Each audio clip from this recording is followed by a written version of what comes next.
আমরা যারা খাইছি পান করছি আল্লাহ পাকের উপরে আমরা হাত ঘুরাইছি, কথা কয় না কা? এই তো মাহে রমজান মাস গেছে, আজ 3 দিন হয়েছে।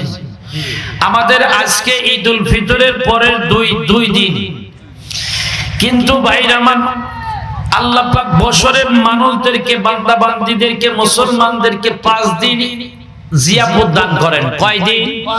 5 দিন জিয়াফত দান করেন। 1 নাম্বার হলো ঈদুল ফিতর, অর্থাৎ ঈদের দিন, রমজানের ঈদের দিন, যাকে উত্তর দেশের মানুষ ছোট ঈদ বলে, কথা কয় না? ছোট ঈদ বলে থাকেন আপনারা। আর 2 নাম্বার হলো ঈদুল আযহা, তার মানে কোরবানির ঈদ। এই ঈদটা আপনাদের অঞ্চলে এই উত্তরের মানুষগুলা বড় ঈদ বলে থাকে, তার মানে খাওয়ার ঈদ, কথা কয় না?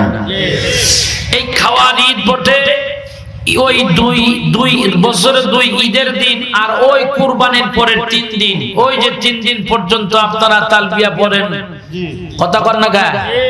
আল্লাহু আকবার, আল্লাহু আকবার, লা ইলাহা ইল্লাল্লাহু, আল্লাহু আকবার, আল্লাহু আকবার, ওয়ালিল্লাহিল হামদ। এটা কয়দিন পর্যন্ত পড়তে থাকেন? ঈদের পরের 3 দিন পর্যন্ত। তার মানে ওই 3 দিন পর্যন্ত আল্লাহ পাকের জিয়াফত থাকে। মারহাবা কোন জিয়াফত বোঝেন তো? দাওয়াত, দাওয়াত আল্লাহ পাক দাওয়াত দেয়। মুসলমান ভাইরা আমার, বছরে ঈদ আল্লাহ পাকের দাওয়াত খাই আমরা 5 দিন। আমরা 3 দিন আগে আল্লাহ পাকের দাওয়াত খাইছি, এখন তো আর দাওয়াত টাওয়াত নাই, এখন আপনাদের দাওয়াতে আমরা আসছি, কথা কয় না? এজন্য ভাই বলেন তো, এই আমাইর আমবাদ এই শহর, এই গ্রামে এই কয়জন লোক? কথা কর না আপনারা? বক্তার বক্তৃতা শুনলে আপনাদের কথা বলতে হয়, খালি বক্তাই একলা ওয়াজ করবে না, শ্রোতারও ওয়াজ করতে হবে, কথা কয় না? বলেন তো এই কয়জন লোক আপনারা?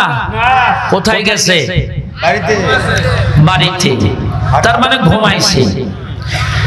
দুনিয়ার মসজিদের আযান শোনার পর আল্লাহ পাকের হুকুমের জন্যই দৌড়ায় না, আর এটা তো আমার আপনার জন্য নফল কাজ, কথা কয় না? কয় আমরা ফরজের ধার ধারি না, আর তো নফল কাজ। ওয়াজ করা এবং ওয়াজ শোনা এটা নফল। আর মসজিদের মধ্যে 2 রাকাত, 4 রাকাত, 3 রাকাত নামাজ পড়া হলো ফরজ, কথা কয় না? আমরা মসজিদের মধ্যেই যাই না, আর আমরা এই সাধারণ নফল কাজ করবার যাবো, অত আহাম্মক আমরা হই না, কথা কয় না?